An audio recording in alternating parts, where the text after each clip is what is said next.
Hello guys, good morning यार, good morning, good evening, good night. तो कैसे हैं आप लोग? बढ़िया एकदम। तो आज हमारे रियल नंबर्स का तीसरा लेक्चर है और आज के दिन हम करने वाले हैं अपना नेक्स्ट टॉपिक, जो कि हमारे इस चैप्टर का आखिरी टॉपिक होगा, irrational number, revisiting the irrational numbers. Irrational numbers अपने क्लास 9 के अंदर पहली दफ़ा पढ़ा होता है। रूट 2, रूट 3, रूट 5 पढ़ा था ना। पाई के बारे में पढ़ा होगा, pi is an irrational number. Exactly. तो आज हम इरेशनल नंबर्स के बारे में ही हम थोड़ा और चर्चा करने वाले हैं। क्या पढ़ेंगे हमने? ठीक है, तो एक बार जरा गौर फरमाते हैं सब। देखिए यहाँ पे लिखा हुआ है सब, यहाँ लिखा है कि in this section we will prove. क्या प्रूव करेंगे हम? Root 2, root 3, root 5 is in general, root p is irrational. हमें ये प्रूफ करना है।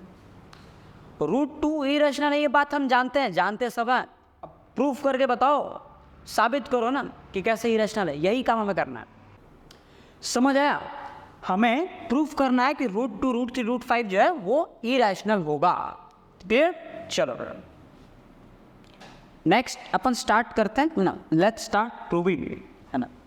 ओके, तो हमारे पास अगला पार्ट क्या है सर? हमारे पास अगला पार्ट है recall a number s is called irrational. ये कुछ ज़्यादा ही छोटा हो गया सर। इतना छोटा तो होना नहीं चाहिए था इसको, बट ठीक है, अब हो गया तो कुछ कर नहीं सकते। मैं थोड़ा एनलार्ज करने की कोशिश करता हूँ, है ना। हो सकता है आप लोगों को दिखे। क्लियर है? चलो, आई होप सभी को दिख रहा होगा, है ना। मैं रीड करके बताता हूँ आप लोगों को क्या क्या लिखा हुआ है। ठीक है, इसमें लिखा हुआ है recall a number s is called irrational if it can not be written in the p by q form.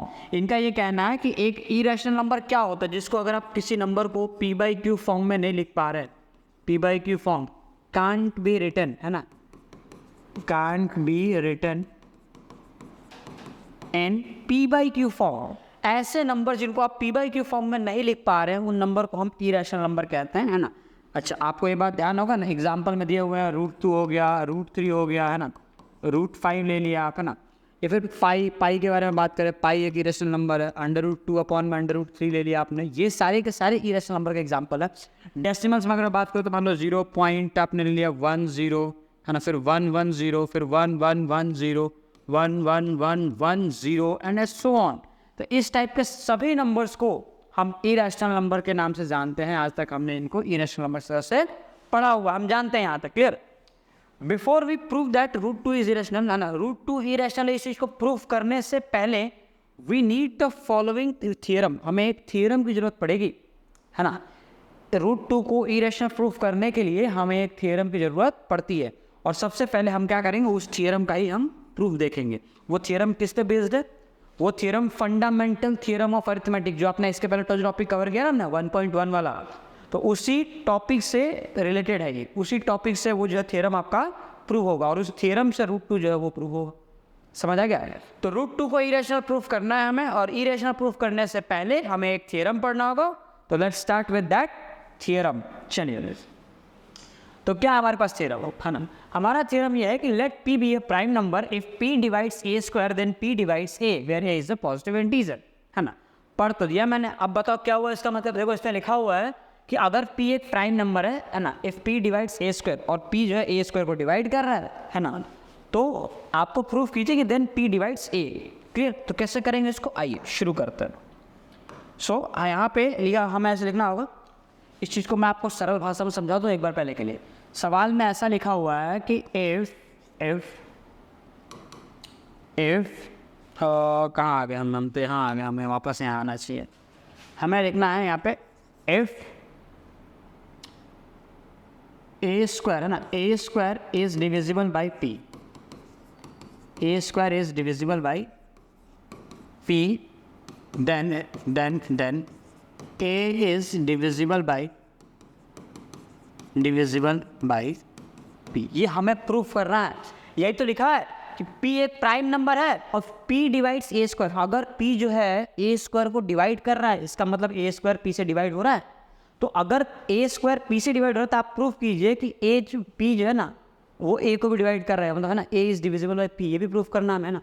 तो इसी चीज़ को आसान भाषा में यहाँ लिखा है कि अगर ए स्क्वायर P से डिविजिबल है तो A भी P से डिविजिबल होगा। इस बात को हमें प्रूफ करना है। क्लियर होगी चीज़ें? चलिए, तो शुरू करते हैं सर। हमें यहाँ से सॉल्यूशन स्टार्ट कर रहे हैं।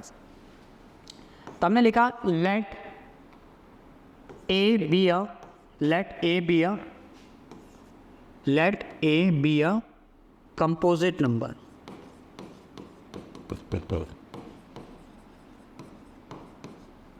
अच्छा, ए को हमने क्या मान लिया? कंपोजिट नंबर मान लिया। अच्छा, अगर एक कंपोजिट नंबर है तो कितने लोग ये बात समझ पा रहे हैं कि भैया ये P1 into P2 into P3 into Pn ऐसे लिखा जा सकता है। भैया किसी भी कंपोजिट नंबर को हम P1 P2 P3 ना प्राइम नंबर में लिख सकते हैं ना। यही तो हमारा फंडामेंटल थ्योरम ऑफ अरिथमेटिक हमने पढ़ा था कि हर एक कंपोजिट नंबर को आप तोड़ सकते हो। तो मैंने ए को कंपोजिट नंबर माना। अगर ए एक कंपोजिट नंबर है तो उसको हम इस तरीके से लिख सकते हैं। क्लियर?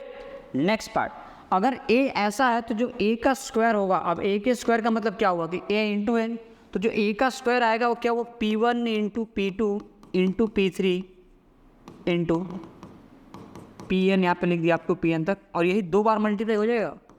समझो जरा इस चीज़ को, क्योंकि आपने 2 बार है ना ए इंटू ए किया है, तो ए की जगह पे ये और इंटू ए की जगह फिर से ये आ जाएगा P3 इंटू Pn, ये आपने दोबारा लिख दिया। तो इन शॉर्ट अगर मैं इसको फिर से लिखूं तो मुझे मिल जाएगा ए स्क्वायर इज इक्वल टू, है ना, P1 का स्क्वायर। आप स्क्वायर ना ही करें ना, आप स्क्वायर ना करो, यहीं तक लिखो इसको। फिर यहाँ तक आपको समझ आ गया? अब जरा ध्यान से सुनना, मेरी बात सुनना, ठीक है? अगर ए स्क्वायर जो डिविजिबल है P से, है ना, हमें बात गिवन है a square is divisible by P। अच्छा, अगर ए स्क्वायर P से डिवाइड हो रहा है, मतलब इस प्राइम फैक्टराइजेशन के अंदर, है ना, इस प्राइम फैक्टराइजेशन के अंदर P कहीं ना कहीं इनके बीच में होगा। ध्यान सुना क्या बोल रहा हूँ मैं? अगर ए स्क्वायर P से डिविजिबल है, इसका मतलब क्या हुआ कि कहीं ना कहीं इनके बीच में एक P मौजूद है जिससे डिवाइड हो रहा है। नहीं आया? रुको बता रहा हूँ, फिर से देखो। जैसे मान लो मैंने 30 is equal to 2 into 3 into 5 लिखा, होता है क्या? 2 से 30 डिविजिबल है? हाँ सर डिविजिबल है। क्या 3 से डिवाइड होगा? बिल्कुल होगा। क्या 5 से होगा? 5 से भी हो जाएगा। अब जरा समझो, क्या ये 30 7 से डिवाइड होगा? नहीं। क्यों? क्योंकि 7 यहाँ नहीं है ना। 11 से डिवाइड होगा? नहीं होगा, क्योंकि 11 यहाँ नहीं है। तो नंबर तभी डिवाइड होता है जब उसका प्राइम फैक्टराइजेशन में, है ना, वो चीज़ मौजूद हो।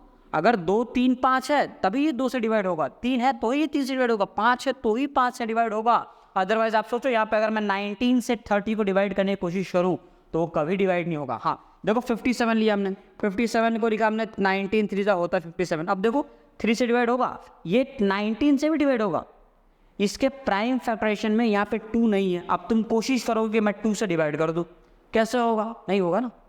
तो इसका मतलब क्या हुआ कि अगर कोई नंबर डिविजिबल है कैसे, तो वो नंबर इसके प्राइम फैक्टराइजेशन में मौजूद होना चाहिए। क्लियर? तो इस हिसाब से सर अगर आप ये बात बता रहे हैं तो इसके हिसाब से तो ऐसा होना चाहिए। क्या होना चाहिए? देखो इसके हिसाब से ऐसा होना चाहिए कि अगर ए स्क्वायर डिविजिबल है P से, मतलब इनके बीच में कहीं ना कहीं एक P है जो इसको डिवाइड कर रहा है। अच्छा, अगर इनके बीच में P है तो यही चीज़ तो 2 बार लिखी हुई है, तो P यहाँ पे भी है, P यहाँ पे भी है, मतलब इसमें P है ना, यही चीज़ तो 2 बार आ रही है। अच्छा, तो हम इसको लिखते हैं, वी नो दैट W कहती है, वी नो दैट लिखना है, we know that a square is divisible by P, divisible by P। Therefore हमें कह सकते हैं P is one of, P जो है इनमें से एक है, किसमें से? इसमें से ना, P1 P2। P is one of P1 P2 P3 into Pn। तो यहाँ से हमें बात समझ में आ गई कि अगर ए स्क्वायर P से डिविजिबल है, मतलब P जो है इनमें से एक है। क्लियर? अच्छा, P अगर इनमें से एक है तो आप देखें, अगर P इनमें से एक है तब तो वापस पहले वाले पे आ जाओ। अगर P इनमें से एक है तो क्या P जो है A को डिवाइड कर देगा? बात समझ में आ गई यहाँ पे? तो मैं यहाँ पे नेक्स्ट में देखिए therefore A is divisible by P। कैसे? आपको समझ, P जो है इनमें से एक है, मतलब P जो है इस लाइन में कहीं ना कहीं बीच में एक P आ रहा है। अब इसमें जितने नंबर आएंगे क्या सबसे ये डिवाइड हो जाएगा? मैंने तो बताया था कि 30 इज इक्वल टू अगर 2 3 5 लिखा हुआ है तो इनमें से जितने नंबर यहाँ है ना, हर एक से 30 डिवाइड होगा। देखो हर एक से 30 डिवाइड हो जाएगा, मतलब अगर इनके पीछे P मौजूद है तो ये P से भी डिवाइड होगा और अगर ये P से डिवाइड होगा तो मैं यहाँ लिख सकता हूँ कि A is divisible by P, तो हमने यहाँ पे लिख दिया therefore A is divisible by P। बहुत ही सिंपल प्रूफ था, समझ आ गया होगा। तो आपको बस इतना ध्यान रखना है, आपको क्या याद रखना है, देखो मैं आपको बताता हूँ। आप बस इतना ध्यान रखें कि अगर किसी प्राइम नंबर से, है ना, खाली इतना ध्यान रखो कि अगर कोई प्राइम नंबर है, इफ A डिवाइड्स अच्छा A को नहीं, इसको यहाँ पे P कर दो ना, देखो इसको P कर दो। If P divides A then P divides A square, बस ये याद रखो। अगर P एक नंबर है, प्राइम नंबर है, अगर वो A को डिवाइड करेगा तो A स्क्वायर को भी डिवाइड करेगा। और एग्जैक्ट इसका उल्टा ना, यहाँ पे क्या लिखा हुआ है, यहाँ पे ऐसे लिखा हुआ है कि अगर है ना, एन सेलेक्ट कर लें, A स्क्वायर को डिवाइड कर रहा है तो वो A को भी डिवाइड करेगा। दैट्स इट, ये क्लियर। यही आपके पूरे थ्योरम का मतलब है। आपको ये कहाँ काम आएगा, ये थ्योरम, इसका प्रूफ कहीं पूछा नहीं जाएगा आपसे। हाँ, इसका ये इस्तेमाल किया जाएगा कि अगर प्राइम नंबर से किसी नंबर का स्क्वायर डिवाइड होगा तो उस प्राइम नंबर से वो नंबर खुद भी डिवाइड हो जाएगा। डन। चलिए आइए शुरू करते हैं। नेक्स्ट है हमारे पास थ्योरम 1.3। इसमें क्या दिया हुआ है, √2 इज इरेशनल। हमें प्रूफ करना है कि √2 जो है वो एक इरेशनल नंबर होता है। कैसे करेंगे, देखो आप स्टेप बाय स्टेप देखना ध्यान से इन चीज़ों को, है ना। आप इसे, मैं आपको बताऊंगा क्या करना, पहले एक बार समझ लो, एक बार पूरा समझ लो, उसके बाद छापना, ठीक है।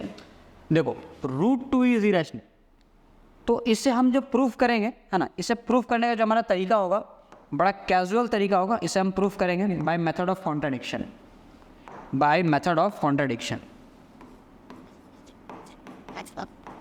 मेथड ऑफ कॉन्ट्राडिक्शन क्या होता है सर कॉन्ट्राडिक्शन? देखिए कॉन्ट्राडिक्शन क्या होता है, जब भी आपको ऐसी चीज़ें प्रूफ करनी हो जिसमें सिर्फ दो पॉसिबिलिटी है, सही या गलत, ट्रू या फॉल्स, है ना। जैसे आपने ऑन ऑफ की बात करो ना, रैशनल इरेशनल, तो ऐसी चीज़ों में आप कॉन्ट्राडिक्शन मेथड का इस्तेमाल करेंगे। कैसे, जरा समझो। कॉन्ट्राडिक्शन मेथड के अंदर आपको जो चीज़ प्रूफ करनी होती है ना, आप एग्जैक्ट उसका अपोजिट लेके चलते हैं। जैसे अगर मुझे यहाँ पर प्रूफ करना है कि ये नंबर इरेशनल है, तो मैं इसको मान के चलूँगा कि भैया ये नंबर जो है वो रैशनल है। अब रैशनल है तो इसकी प्रॉपर्टी रैशनल जैसी होनी चाहिए, है ना। अगर ये रैशनल है तो इसकी प्रॉपर्टी कैसी होनी चाहिए, रैशनल जैसी।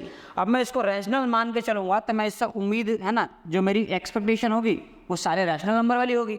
अब ये रैशनल नंबर है तो नहीं, आपने इसको रैशनल नंबर ना, एक इरेशनल को रैशनल का खाल पहना के आप ले आए, है ना। मैं उससे उम्मीद कर रहा हूँ कि वो रैशनल जैसी हरकतें करेगा, है ना। लेकिन वो 1 दिन 2 दिन 3 दिन कर खुद अपनी हरकत वापस आ ही जाएगा, क्योंकि है तो अल्टीमेटली वही रैशनल। तो कहीं ना कहीं एक पॉइंट पे आके वो अपना असली रंग दिखा देगा, आप ऐसा समझ सकते हो, है ना। तो वो इरेशनल अपनी रंग दिखा देगा और आपको समझ में आ जाएगा कि अच्छा हमने जो माना था ना वो तो गलत माना था, है ना। हमने क्या माना था कि ये रैशनल है, और रैशनल माना था आपने, ये बात गलत है, और रैशनल माना था अगर ये गलत है तो फिर क्या हो जाएगा, इरेशनल। ऑटोमेटिकली वो इरेशनल प्रूफ हो जाएगा। मतलब आप इस चीज़ को मान के चल रहे हो कि वो सही है, और एक पॉइंट पे आपको मालूम पड़ा कि आपने जो माना था वो गलत माना था, है ना, गलत माना था। क्या माना था आपने, गलत माना था। अगर आपने गलत माना है तो इसका मतलब आपने जो एजम्पशन है वो गलत है, तो गलत है तो क्या हो जाएगा, गलत आ जाएगा, फिर रॉन्ग, है ना। ये बात समझ में आ गई क्या, क्लियर। चलो स्टार्ट करते हैं फटाफट से, इरेशनल प्रूफ करते हैं अपन। डन है। सो क्या होगा हमारा स्टेप, सबसे पहला काम, let √2 be a rational number.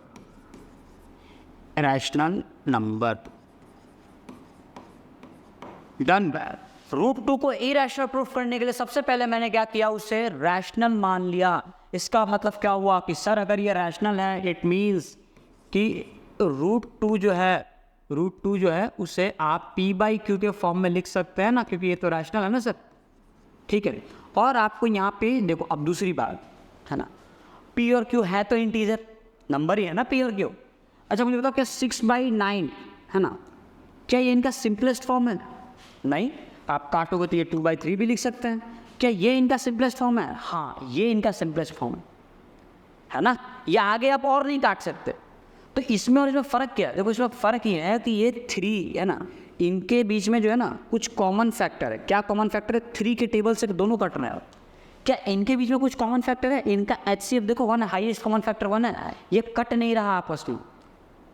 और जिनका कॉमन फैक्टर 1 होता है, ऐसे नंबर को याद है मैंने को प्राइम बताया था कि ये नंबर को प्राइम हो जाएगा, मतलब ये जो को प्राइम हो जाएगा। तो अगर आप 6/9 लिखोगे तो ये तो गलत हो जाएगा, क्योंकि ये कट के तो और इसका नंबर 2/3 हो गया। तो इन शॉर्ट हम यहाँ पे जब P/Q लिखेंगे, P/Q है तो आपको यहाँ पे मेंशन करना पड़ेगा, क्या मेंशन करना पड़ेगा? हमें यहाँ पे मेंशन करना होगा P and Q are coprimes. Done. ये बात आपको ऐसे मेंशन करना पड़ेगा कि P और Q यहाँ पे क्या है? को-प्राइम। अच्छा, नेक्स्ट स्टेप में क्या करना है आपको करनी है स्क्वायरिंग दोनों साइड। तो √2 का जो स्क्वायर है क्या हो जाएगा? वो 2 हो जाएगा, और ये क्या हो जाएगा? P का स्क्वायर हो जाएगा, और ये क्या हो जाएगा? Q का स्क्वायर हो जाएगा, है ना।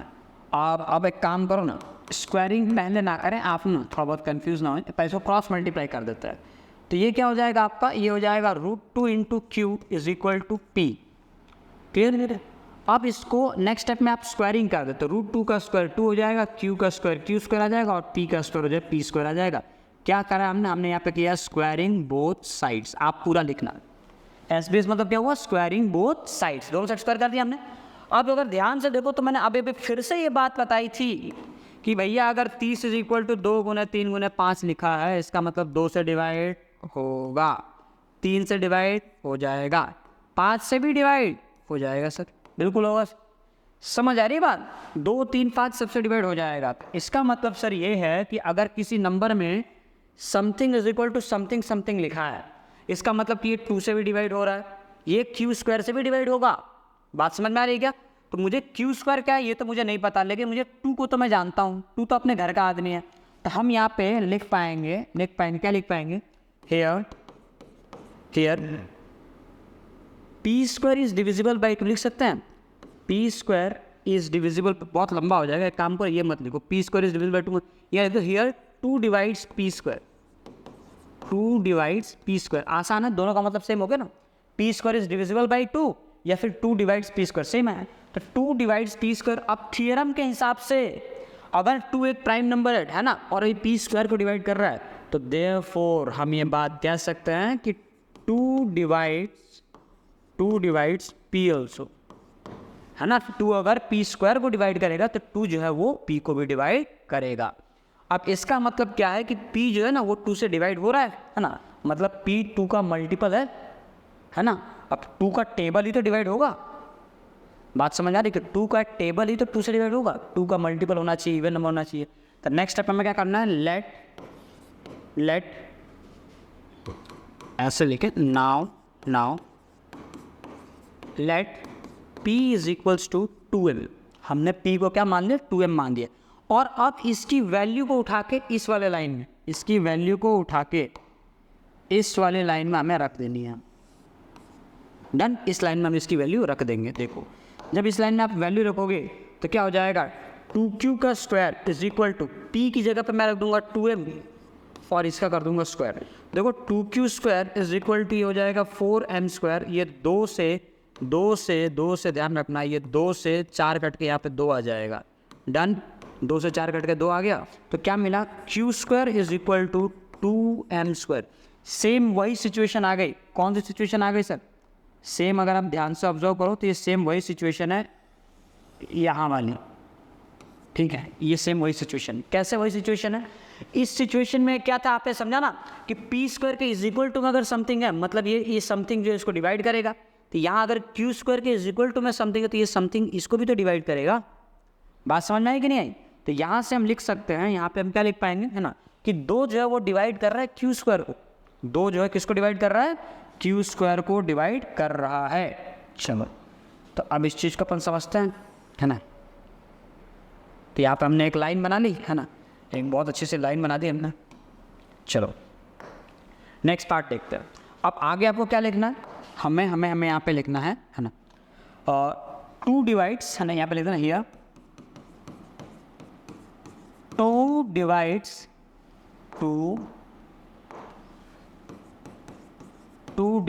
किसको डिवाइड कर रहा है? Q²। therefore 2 अगर Q² को डिवाइड कर रहा है, therefore 2 divides 2 divides q also. अगर 2 जो है q के स्क्वायर को डिवाइड करेगा मतलब 2 जो है q को भी डिवाइड करेगा। सो अब देखो यहाँ p जो है वो भी 2 से डिवाइड हो रहा है और q जो है वो भी 2 से डिवाइड हो रहा है। p और q दोनों 2 से डिवाइड हो रहा है, समझो p और q दोनों को दोनों 2 से डिवाइड हो रहा है। इसका मतलब दोनों का common factor, highest common factor क्या आ गया? 2 आ रहा है ना। तो हम यहाँ पे लिखेंगे here HCF of p, q is equals to 2। मालूम पड़ा ना, हाईएस्ट कॉमन फैक्टर कितना आ गया? 2 आ गया। but this contradicts the fact, this contradicts the fact that p and q are co-primes।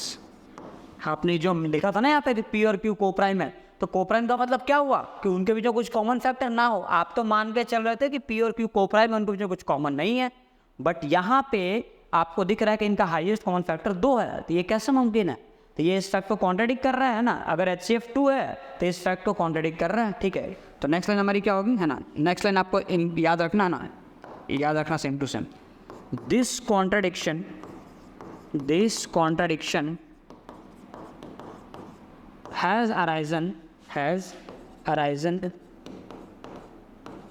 due to our wrong assumption,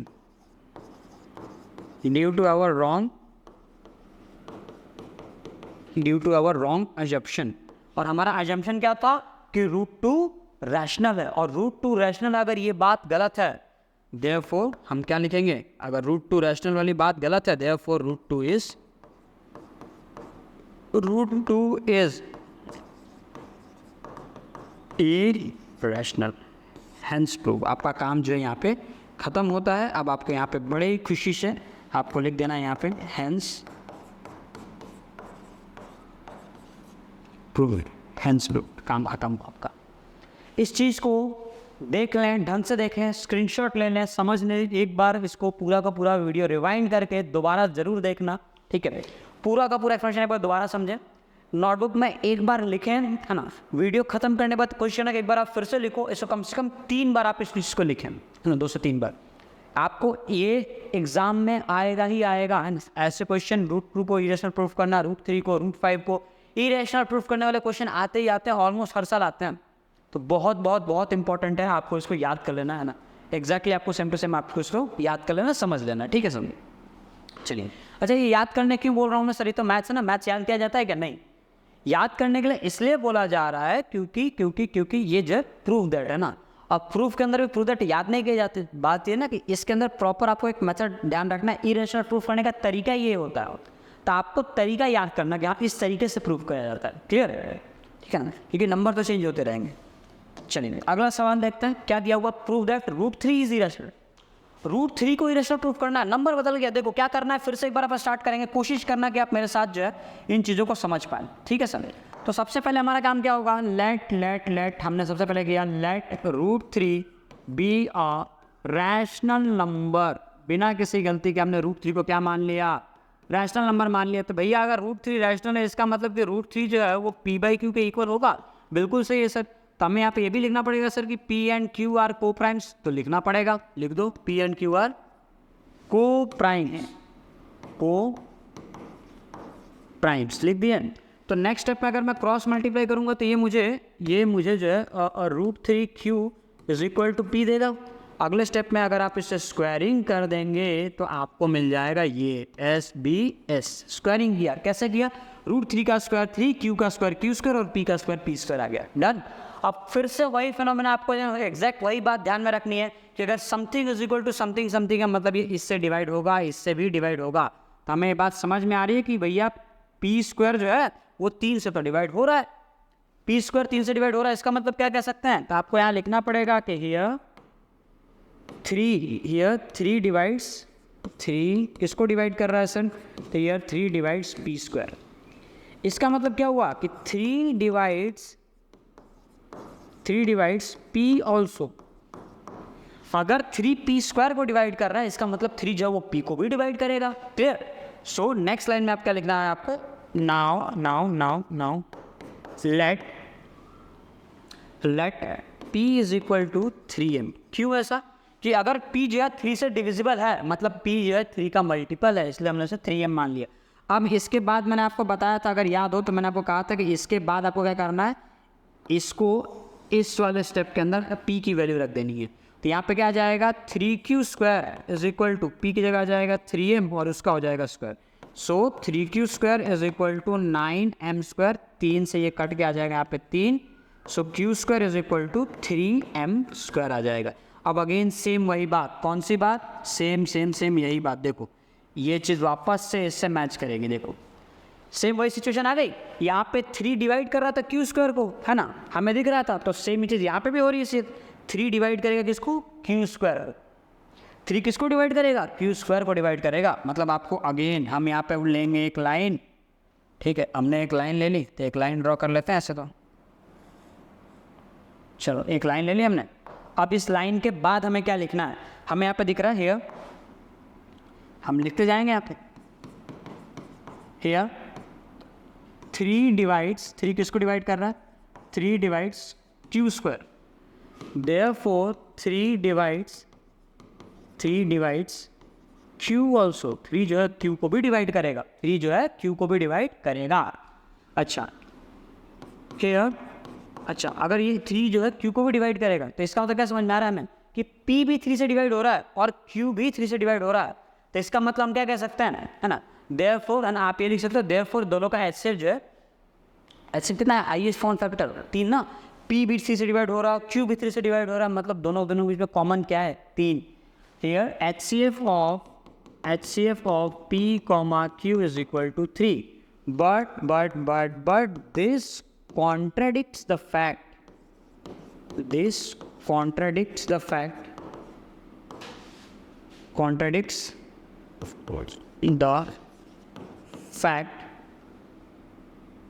that P and Q are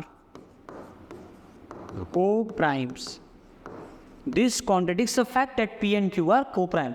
मतलब ये चीज़ को तो गलत साबित कर रहा है कि भैया P और Q co-prime है, और P और Q co-prime अगर ये चीज़ गलत है तो आपको यहाँ पर अगले लाइन में लिखना है दिस कॉन्ट्रडिक्शन, यानी ये गलत फहमी, दिस कॉन्ट्रडिक्शन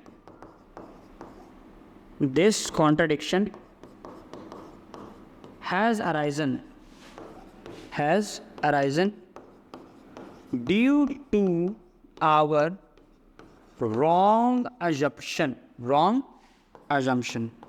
और हमारा assumption क्या था सर, हमारा assumption था कि √3 irrational है, और वो तो wrong हो गया। तो √3 अगर assumption wrong है rational, तो √3 अगर rational है तो क्या हो जाएगा, therefore √3 is irrational। बस हो गया आपका काम, √3 irrational हो गया, समझे।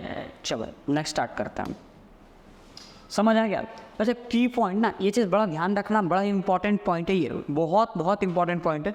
एक्चुअली में से आप इसे क्लोजर प्रॉपर्टी में आप लोगों ने पढ़ा होगा कि एक नेचुरल में नेचुरल जोड़ने पे नेचुरल नंबर आता है ना, नेचुरल में नेचुरल मल्टीप्लाई करने पे नेचुरल नंबर आएगा, रैशनल प्लस रैशनल मिलेगा, रैशनल माइनस रैशनल होगा, रैशनल इंटू रैशनल मिलेगा, रैशनल डिवाइड बाय रैशनल आएगा।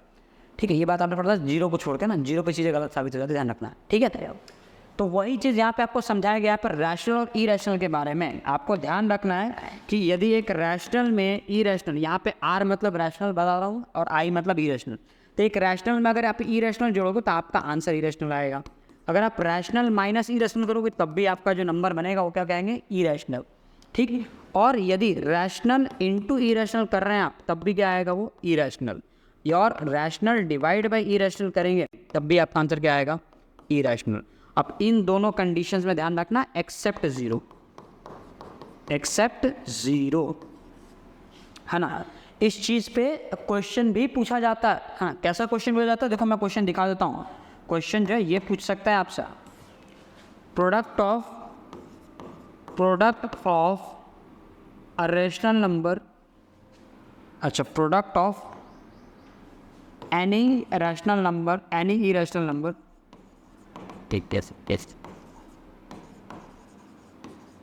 irrational number and and product of any irrational number and non-zero rational number is always irrational. ध्यान रखिए क्या लिखा मैंने इसमें। सबसे काम की बात इसके अंदर ये है, कौन सी? नॉन जीरो रैशनल नंबर, मतलब रैशनल इनटू इरेशनल। आप जो rational into irrational, answer irrational आएगा, लेकिन कंडीशन क्या है? ये आर जो है आपका जो रैशनल नंबर है, it should be non zero, मतलब वो जीरो नहीं हो सकता। ध्यान रखना है चीज। सेम गोज फॉर डिवीजन में भी सेम प्रॉपर्टी इस्तेमाल होगी। क्लियर? चलो तो देखो अगला ये हमने क्यों पढ़ा, क्योंकि हमारे पास अगला सवाल है 5 माइनस रूट 3 इज इरेशनल। अब ये रैशनल है, रैशनल में से इरेशनल माइनस किया तो ओवरऑल नंबर तो क्या हो गया? इरेशनल। तब यही आपको प्रूफ करना है। तो अगेन देखो हम क्या करना है, सबसे पहला step, let 5 minus root 3 be a rational number. Done. चलो नेक्स्ट पार्ट में वो क्या करना, अगर ये रैशनल है तो देयरफॉर हम ये चीज़ ऐसे लिख सकते हैं कि भैया 5 माइनस अंडर रूट 3, भैया जी 5 minus under root 3 is equal to p by q होगा, है ना। और पी और क्यू यहाँ पे क्या है? इंटीजर्स है ना। P and Q R integers. P और क्यू क्या है यहाँ पे? इंटीजर्स। अच्छा, इसको सर 4 प्राइम क्यों नहीं लिखे? क्योंकि जब भी आपको ऐसे सवाल आएंगे ना, यहाँ पे आप 4 प्राइम नहीं, यहाँ पे इंटीजर्स लिखे हमेशा। ठीक है, ध्यान रखना। अगले स्टेप में देखो क्या होगा, आप इनको इस साइड लेके आ जाओ और रूट 3 को इस साइड लेके चले जाओ, है ना। देखो तो ये क्या हो जाएगा, ये हो जाएगा 5 माइनस पी बाई क्यू हो जाएगा, और इस साइड क्या आ जाएगा? अंडर रूट 3 आ जाएगा। डन।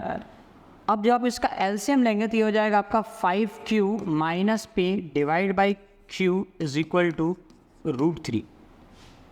डन। अब जरा एक और बात सोचना, क्या p और q दोनों इंटीजर है? तो एक इंटीजर में से इंटीजर माइनस करोगे तो इंटीजर मिलेगा, और इंटीजर डिवाइड बाय इंटीजर करने पे एक रैशनल नंबर मिलेगा, है ना। तो यहाँ पे आप लिख सकते हैं here 5q minus p divide by q is a rational number, is rational, है ना। आप लिख दीजिए इज रैशनल कर दो, इज रैशनल, है ना। और रीज़न लिखना तो आप रीज़न भी दे सकते हैं, p and q are integers, p and q are integers, p और q इंटीजर हैं, इसीलिए हम ये बात कह सकते हैं, है ना, कि 5q माइनस पी अपॉन में q क्या है? एक इंटीजर, एक रैशनल नंबर हो जाएगा, है ना। और we know that and we know that, क्या जानते हैं हमने अभी जस्ट प्रूफ किया, we know that root 3 is irrational. क्या ऐसा चलेगा? बिल्कुल चलेगा। अब आपने रूट 3 को इरेशनल प्रूफ, देखो ऐसा नहीं कि हमने जस्ट पहले प्रूफ किया इसलिए मैं इसका लिख दे रहा हूँ, आपको पूरा नहीं लिखना, आपको सिर्फ इतना ही लिखना है, we know that root 3 is irrational. Use कर सकते हो ये बात, रूट 3 इरेशनल है, ये चीज़ आप यूज़ करो, डायरेक्टली यूज़ करो, ऐसे ही लिखना है आपको। यहाँ पे आप रूट 3 को फिर से इरेशनल प्रूफ नहीं करोगे, ध्यान रखना। क्लियर? वो हम कब करेंगे? जब आपको सिर्फ दिया हो कि proof that root 2 is irrational, root 3, तब आपको वो मेथड यूज़ करना है। लेकिन अगर आपको ऐसे मिल जाए कि 2 प्लस रूट 3 को इरेशनल प्रूफ करो, तो आप 2 को इस साइड शिफ्ट करें पी बाई क्यू के। क्लियर? और यहाँ पे लिख दें ये रूट 3 एक इरेशनल है और इस साइड वाला जो नंबर है वो रैशनल है, इसलिए दोनों इक्वल नहीं हो सकते। यही तरीका आपको फॉलो करना अगर इस टाइप की चीज़ें आ रही हैं तो आपके सामने। क्लियर है? चलो तो नेक्स्ट अपन देखते हैं, इसमें हमने कर दिया कि root 3 is irrational, we know that root 3 is irrational है। अच्छा, आप ये बात समझो जरा, रूट 3 इरेशनल है तो एक रैशनल नंबर कभी भी इरेशनल नंबर के इक्वल आ सकता है क्या? नहीं, बिल्कुल नहीं आ सकता, है ना। तो दिस यहाँ से आपको क्या लिखना है? Rational is not equal to irrational. ठीक है, तो आप यहाँ पे लिख देना, यहाँ पे, ठीक है, ये पार्ट लिख देंगे, आप पे समझने के लिए बताया मैंने, ठीक है। तो हमें यहाँ पे लिखना है दिस कॉन्ट्रडिक्शन, आप चाहो तो ऐसे लिख सकते हो, a rational number rational is not equal to rational not equal to irrational, ऐसे लिख देना, ठीक है। तो नेक्स्ट पार्ट में क्या लिखना है? दिस कॉन्ट्रडिक्शन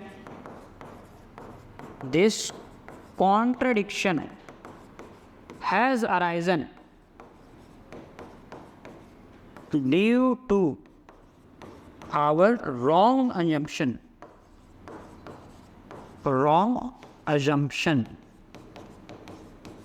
अच्छा, ये हमारा अजम्पशन रॉन्ग था, तो देयरफॉर क्या लिख देंगे अपन कि 5 माइनस रूट 3 इज इरैशनल। हो गया आपका काम, ठीक है।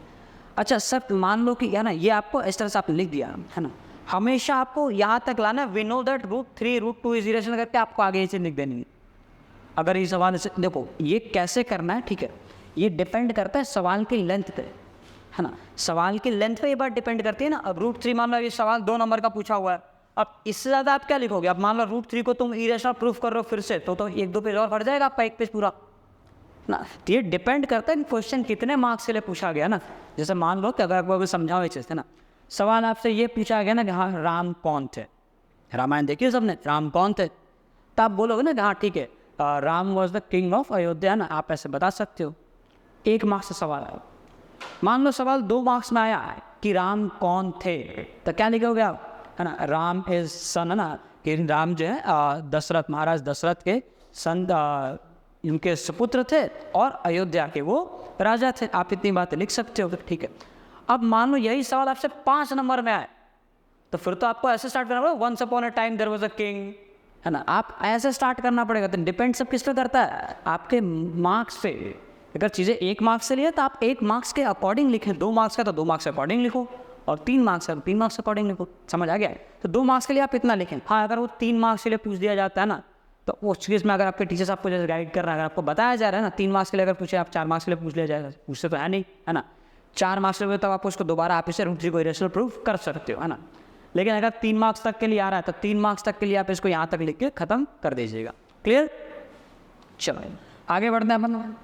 आगे क्या दिया, prove that 3 root 2 is irrational. Again sir same method sir, कौन सा method, let 3 root 2 be a rational number. अच्छा 3 रूट 2 अगर रैशनल नंबर है तो इसका मतलब ये हुआ सर, क्या हुआ सर, इसका मतलब ये हुआ सर कि मैं 3 रूट 2 को p बाई क्यू लिख सकता हूँ, है ना, बिल्कुल लिख सकते हैं। और यहाँ पर मुझे लिखना पड़ेगा कि p and q are integer, लिख दिया हम तो, ठीक है। क्या अगले लाइन में मैं इस 3 को नीचे शिफ्ट ना कर दूँ, तो रूट 2 इज इक्वल टू, ध्यान सुनना, root 2 is equal to p upon में 3q नहीं मिल जाएगा मुझे। अब समझो ये तो इंटीजर था, इंटीजर बाई इंटीजर रैशनल हो गया, और रैशनल नंबर में 3 से और डिवाइड करो तो फिर वो रैशनल ही रहेगा ना। तो आपको यहाँ लिखना है हेयर p अपॉन में 3q इज रैशनल। ये क्या है, रैशनल है। कैसे, q है, रीजन ये है ना p एंड q आर, है ना, since p and q are integer, p और q इंटीजर है, इसीलिए सर p बाई क्यू जो है p अपॉन में 3q एक रैशनल होगा, है ना। एंड वी नो दैट, क्या जानते हैं हम, रूट 2 इज इरेशनल, और ये बात भी सही है कि एक rational quantity can not be equal to irrational, ठीक है। सो देयरफॉर यहाँ से हम क्या कह सकते हैं, दिस कॉन्ट्राडिक्शन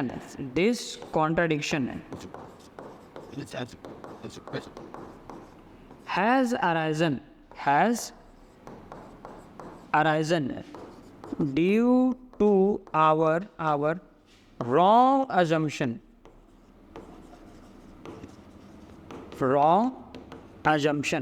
ठीक है। क्या था assumption कि ये रैशनल है, तो इसका मतलब क्या हुआ, ये रैशनल तो नहीं है, therefore 3 रूट 2 इज इरैशनल। तो 3 रूट 2 क्या हो जाएगा आपका, इरेशनल प्रूव हो जाएगा। एकदम आसान था ये, क्लियर है। चलो तो आगे बढ़े। अच्छा एक एग्जाम्पल में क्वेश्चन ले लें, जैसे मान लो आपको इस टाइप का क्वेश्चन आ जाए ना, ये आपके एग्जाम्पल पर सवाल है, रूट 2 प्लस रूट 3 इरेशनल, इस बात को प्रूव करो। कैसे करेंगे, फिर से देखो अगेन आसान तरीका ना, मान लो बड़ा आसान है ना। देखो हमने यहाँ पे लिखा let root 2 plus root 3 be a rational number. अब हमने मान लिया कि ये एक रैशनल है। अच्छा अगर ये रैशनल है इसका मतलब कि मैं √2 + √3 को p/q के फॉर्म में लिख सकता हूँ और मैं यहाँ लिखूँगा p and q are integer, ये तो इंटीजर है। अच्छा अब आपको अगले स्टेप में यहाँ दोनों साइड स्क्वायरिंग कर देनी है। तो अगर आप √2 + √3 दोनों साइड्स इसका स्क्वायरिंग कर दोगे तो ये हो जाएगा आपका p² / q²। और ये क्या हो जाएगा, ये हो जाएगा a² + b² + 2ab, 2a × b आ जाएगा = p² / q²। अब देखो ये 5 हो जाएगा तो इनको 5 लिख के इधर सब्ट्रैक्ट कर दो तो यहाँ पे क्या मिल जाएगा आपको 2√6 = p² / q² - 5। एलसीएम ले लें तो आपको मिलेगा 2√6 = p² - 5q² / q², है ना। एंड नेक्स्ट स्टेप में √6 = p² - 5q² / 2q²। डन। अब आपको अगेन यहाँ पे लिखना है कि हेयर क्या लिखोगे आप, hair p² - 5q² / 2q² is rational. ये क्या है, रैशनल है। क्यों रैशनल है सर, क्योंकि ये रैशनल इसलिए है क्योंकि p एंड q क्या है, इंटीजर्स हैं। तो p and q are integers लिख लेना है, p and q are integers. Clear, p और q इंटीजर इसलिए क्या हो जाएगा ये रैशनल। और एंड वी नो दैट, हम ये बात जानते हैं, कौन सी बात जानते हैं हम, and we know that √6 is irrational, √6 is irrational, √6 irrational है, समझे। और √6 इरेशनल है और आप ये लिख सकते हो एक रैशनल जो है इरेशनल और रैशनल कभी इक्वल नहीं होते, irrational is not equal to rational. अच्छा सो हम यहाँ से क्या लिख सकते हैं, दिस कॉन्ट्रडिक्शन, नेक्स्ट लाइन क्या लिखते हैं, दिस कॉन्ट्रडिक्शन, आपको तो ये लाइन याद रहनी चाहिए, this contradiction has arisen due to our wrong assumption। हमारा assumption रॉन्ग है। assumption क्या था कि ये रैशनल है और ये रैशनल नहीं है, मतलब ये क्या हो जाएगा, इरेशनल। therefore √2 + √3 is irrational। हो गया आपका फुल स्टूडेंट लोग, समझे। तो यहाँ पे आपका जो ऑलमोस्ट कोई और सवाल है हमारे पास कि खत्म हो गया, नहीं। इसके बाद 1.2 जिसको हम नेक्स्ट लेक्चर में डिस्कस करेंगे, ठीक है सब। तो आज के लेक्चर में हमने जो सारे इरेशनल प्रूफ करने का हर एक टाइप के सवाल डिस्कस किया है, ठीक है। एक बार जो है चीज़ों को एक बार √2 वाला आप ढंग से देख लेना, है ना, √2 √3 आप एक बार अच्छे से देख लें, कैसे प्रूफ करना आपको चीज़ें एकदम याद हो जानी चाहिए। क्लियर है सर। और सारे के सारे सवालों को एक बार आप नोट्स बना लेना।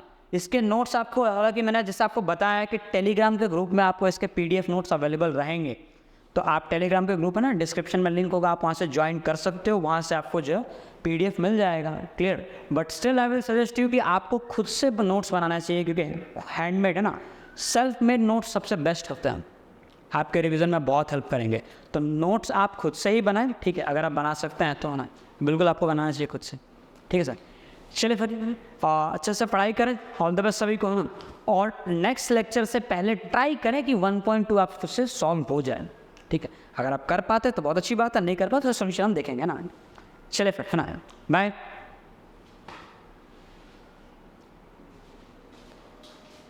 क्यों नहीं हो रही पढ़ाई?